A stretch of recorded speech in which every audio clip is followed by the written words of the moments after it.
Okay, so here's a continuation of section 2.2 for the Functions 11 course. I've already taught you how to multiply and divide rational expressions, so what I'm going to do now is teach you how to add and subtract rational expressions. So just to help a reminder before we actually get started working with rational expressions here, that when adding fractions, like let's say we had 1 over 3 plus 1 over 4, you need a common denominator. And to get a common denominator, a useful tip that will always get you a common denominator. Now, it might not always be the lowest common denominator, but it will get you a common denominator, is to just multiply the denominators together, and that'll tell you what we want our common denominator to be. So, for example, 3 times 4 is 12, so a common denominator between 3 and 4 would be 12.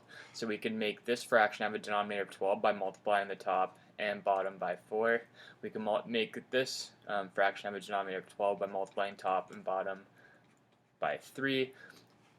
And then we would have 4 over 12 plus 3 over 12, which gives us, of course, 7 over 12. And remember, when adding, you add the numerators, keep the denominator the same. But we need to get a common denominator, and a tip to help you get a common denominator is just multiply the denominators together, and that'll tell you what we want our common denominator to be. And don't forget, whatever you do to the bottom of a fraction, you also have to do to the top to keep it equivalent. Okay, so now that we know that and we remember how to add fractions, let's work with adding and subtracting rational expressions. So here's our first example, x plus 5 over x minus 3 plus x minus 7 over x plus 2. Here's our steps of what we're going to do whenever we're adding or subtracting rational expressions. Step 1, we need a common denominator. So like our example on the front page that I just went through, to find a common denominator between x minus 3 and x plus 2, all we have to do is multiply them together. So our common denominator is just going to be the product of x minus 3 times x plus 2. And we'll leave it in factored form like this, x minus 3 times x plus 2. That's going to be our common denominator. So to make this denominator be x minus 3 times x plus 2, I just have to multiply it by x plus 2. Multiply the top and the bottom by x plus 2. To make this fraction have a denominator of x minus 3 times x plus 2, I just have to multiply it by x minus 3. So I'm going to erase this so I have room. I'm going to multiply it by x minus 3, top and bottom. And I'm going to write this out. So on the top of this fraction, I have x plus 2 times x plus 5. X plus 2 times x plus 5. All over x plus 2 times x minus 3. Plus, I have x minus 7 times x minus 3 all over x plus 2 times x minus 3. Now don't start canceling any factors because then we're not going to have a common denominator anymore. So now that we have a common denominator, I can rewrite this as a single fraction over the same denominator. So it would be, eventually I'm going to do this in more steps. I'd be expanding out the numerator during this step, but for our first example, we'll do it step by step. So x plus 2 times x plus 5, x plus 2 times x plus 5 plus x minus 7 times x minus 3. And this is all over x plus 2 times x minus 3. Now I can't cancel this x plus 2 with this x plus 2 because this x plus 2 is not being multiplied by everything in the numerator. It's only being multiplied by the x plus 5, not by either of these factors. This plus sign is stopping me from canceling. So what we're going to do now, after we have got our common denominator and it's written over one fraction, what we can do, step 2, we can now expand the numerators. So that's what we're going to do using FOIL. So I'm probably not going to show all of the steps here and collecting like terms and everything. But what we're going to do, we're going to do this product, x plus 2 times x plus 5. We're going to expand that out using FOIL. So hopefully you remember how to do FOIL. So I'll do all of that in one step. And what we're going to get if we expand this out using FOIL, we're going to get x squared. X times x is x squared. X times 5 is 5x. 2 times x is 2x. So put those together, we get 7x. And then 2 times 5 is 10. And now we'll do this product. So we're going to add that product. So we'll get x times x is x squared. X times negative 3 is negative 3x. Negative 7 times x is negative 7x. That'll give me together negative 10x. and negative 7 times negative 3 is positive 21. What I will do next is collect all of my like terms in the numerator, and then see if anything else can be factored. So I have an x squared plus an x squared, that's 2x squared. I have a 7x minus a 10x, that's a negative 3x. So I'm just collecting my like terms right now, and 10 plus 21, that is 31. All over x plus 2 times x minus 3.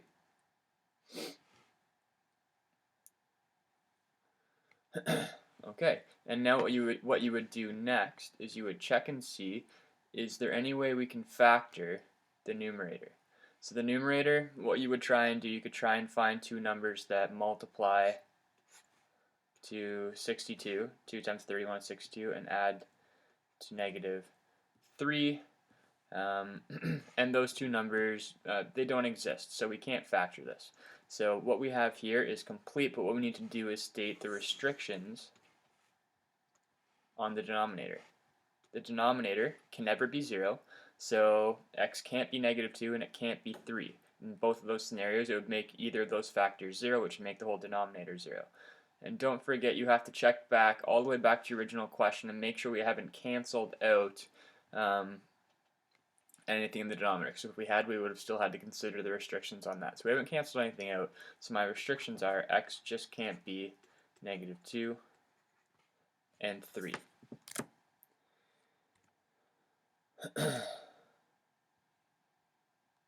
Alright, I just wanted to make sure that I hadn't forgotten something for that question. Okay, our next one. We're going to subtract rational expressions for this one. So to subtract rational expressions, same rules apply. We're going to need a common denominator. But in this case, before we get a common denominator, we're going to factor the denominator, so we'll be able to tell what we want our common denominator to be. So I'm going to have to factor this, x squared plus 2x minus 48. To factor that, I just need two numbers that multiply to give negative 48 and add to give 2. And those two numbers are 8 and negative 6. So all I have to do is add those numbers to x as my factors. So I'll simplify our first rational expression here, x plus 9 over x plus 8 times x minus 6. 8 times negative 6 is negative 48. 8 plus negative 6 is 2. So my factors are x plus 8 and x minus 6. You just take that 8, put it here, take that negative 6, put it there. It's factored. Now I'm going to factor the denominator of my second fraction. I'll do it in blue. I'll put my cross up here. I need to find two numbers that have a product of negative 30 and a sum of negative 1. Sum of the b value, product of the c value. Remember, we can only do this short method when the a value is 1. The a value is 1 for both of those quadratics. The two numbers that work here are negative 6 and 5. So my factored form of x squared minus x minus 30 is x minus 6 times x plus 5. So my common denominator, my next step, I'm going to have to get a common denominator. This fraction here I have x plus 8 times x minus 6. This one here I have x minus 6 times x plus 5. So if there was a factor of x plus 5 over here and a factor of x plus 8 over here, then I would have a common denominator. So I'm just going to make a note. Our common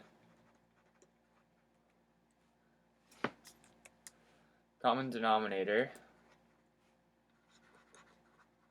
is going to be x plus 8 times x minus 6 times x plus 5. That's going to be our common denominator. So to make this denominator into this denominator, all it's missing is the x plus 5. So we have to multiply top and bottom by x plus 5. X plus 5, x plus 5. And this denominator is missing the x plus 8. So multiply the top and bottom by x plus 8. Now I'm going to try and maybe I'll combine some steps here. Or maybe not. I'll write out the next step. So we're going to have x plus 5 times x plus 9 minus x minus 9 times x plus 8 all over the denominator, this common denominator that we got, that was x plus 8 times x minus 6 times x plus 5. Okay, now let's simplify the numerator. If I FOIL out x plus 5 times x plus 9, I would have x squared plus 9x plus 5x, which is 14x, plus 5 times 9, which is 45, minus, now I'm going to put this product in brackets so I know to subtract all of the terms that I get, minus x squared plus 8x minus 9x, that'd be negative 1x. Negative 9 times 8 is negative 72. All over our common denominator still. X plus 8, x minus 6, x plus 5. Now I'll collect all my like terms on the top. So I have an x squared minus an x squared. Oh, maybe I'll do one more step before I collect. So in the numerator I have x squared plus 14x plus 45. I need to subtract everything in the bracket. So I need to subtract the x squared, subtract the negative 1x, which makes it plus 1x, and subtract the negative 72, which makes it plus 72. All over x plus 8 times x minus 6 times x plus 5. And now I'll collect my like terms. X squared minus x squared, gone. 14x plus 1x, that's 15x. And then I have my 45 plus my 72. That will give me 117 plus 117 all over the common denominator. And you never expand out the denominator. We always want to leave everything as factored as possible. So x plus 8 times x minus 6 times x plus 5. And now all I have to do is state my restrictions on my denominator, and since I haven't canceled anything out in the denominator, I don't need to look back up. All my restrictions will be visible just right here, and we'll put it in order from least to greatest. Set each factor to 0 and solve. Our solutions would be negative 8, 6, and negative 5, so we'll put those in order. X can't be negative 8, negative 5, or 6. So there's my final answer there, 15x plus 117 over x plus 8 times x minus 6 times x plus 5. And if we look here, I've got the same answer here, written a little nicer. Okay, we will do 2 more examples, and that's it.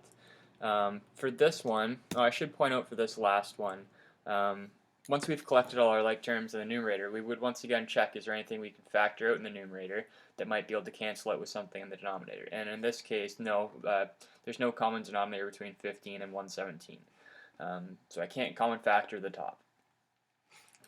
And like I pointed out earlier, we don't do any canceling when adding or subtracting rational expressions until we would get to this step, because if we start canceling too early, then we have essentially undone the work that we were trying to do of getting a common denominator. But for this one, you'll see how it works when there's actually some canceling to be done. So once again, you'll notice in the denominator we have a quadratic. Remember that happens, you need to factor that to start off with to be able to tell what our common denominator is going to be. So we're going to factor that by finding 2 numbers that multiply to 8, but also add to 6. So the 2 numbers that multiply to 8 and add to 6, maybe I'll do this off to the side again, just so in black we'll do our little cross, multiply to 8, add to 6. The 2 numbers are 2 and 4. 2 times 4 is 8, 2 plus 4 is 6. So I take that 2 and the 4, add them to x in my factors, x plus 2 times x plus 4. So my common denominator, so I have an x plus 2 times an x plus 4, here I just have the x plus 2, so it's missing the x plus 4. So all I need to do is multiply this side, top and bottom, by x plus 4. Top as well by x plus 4, because essentially we're multiplying it by x plus 4 over x plus 4, which is equal to 1. So we're just multiplying it by 1 in a fancy way to get a common denominator.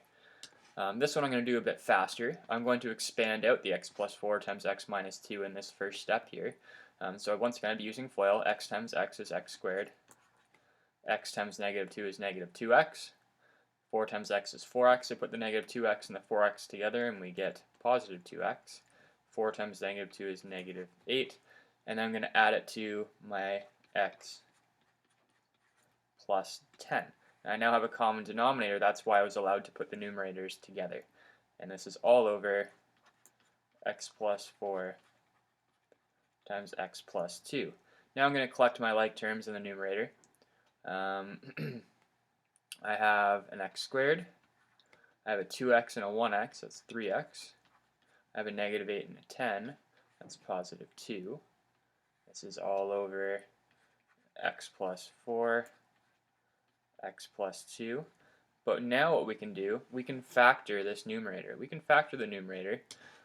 We have a quadratic. Whenever you have a quadratic, you always want to check if you can factor it. So you want to see, are there two numbers that multiply to give you your c value, so multiply to 2, and add to give you your b value of 3. Keep in mind a value is 1, that's why we're allowed to use this short method. Two numbers that satisfy that product and sum are 2 and 1. So what we do, we take that 2 and 1, add it to x in the factors. 2 times 1 is 2, 2 plus 1 is 3, so the factored form of the numerator is just x plus 2 times x plus 1. And you can check and make sure that's right by just expanding that out using FOIL and make sure you get back to x squared plus 3x plus 2. And we would. And this is all over x plus 4 times x plus 2. We can do some canceling now. You'll notice we have an x plus 2 top and bottom. We can cancel those out. There'll be a hole in our graph at x equals negative 2. And the reason why we can cancel them is because these are factors being canceled out, right? This x plus 2 is being multiplied by everything else on the top. This x plus 2 is being multiplied by everything else on the bottom. So we can go ahead and cancel. And what we're left with is just the x plus 1, which is a little bit hard to read here, but that does say x plus 1, x plus 1, all over, and then denominator, also hard to read, it says x plus 4. And I can't cancel anything else. I can't cancel these x's because this x is not being multiplied by everything else in the numerator. This x is not being multiplied by everything else in the denominator. These addition signs stop us from canceling. So that's our final answer, but we have to state our restrictions. And the restriction isn't only x can't equal negative 4. We also have to consider restrictions for anything else that was in the denominator at any point in our process here. You'll notice, if we look back up here before we started doing any of our fancy math here, there was an x plus 4 in the denominator, and there's an x plus 4 here, here, all the way, or sorry, x plus 4 in all this places, but there's an x plus 2 here, here, here, here, and then we canceled them out there, but we still have to state the restrictions of what we canceled out. So x can't be negative 4, and it also can't be negative 2. Okay, one more example I'm going to show you, and this one I'm just going to show you the trick.